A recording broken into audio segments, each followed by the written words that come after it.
మన దైనందిన ఆధ్యాత్మిక జీవితంలో ఎవరెవరో ఎదురవుతూ ఉంటారు. ప్రాణానికి నా ప్రాణం అంటూ ఉంటారు. కాస్త కష్టం వచ్చిందంటే అందరూ మనల్ని వదిలిపెట్టి ఒంటరిగా విడిచిపెట్టేస్తారు.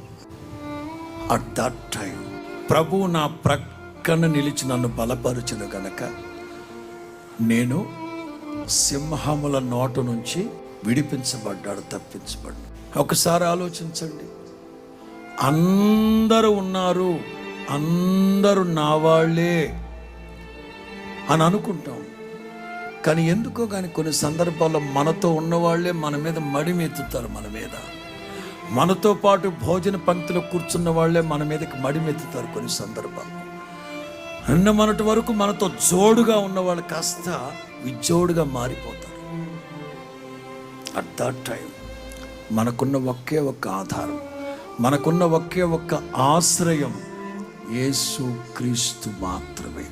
ఆయన గనక మనల్ని బలపరిస్తే సింహాల నోటు నుంచి మనం తప్పించబడి దేవుని కృపలో దాచబడదుము గాక.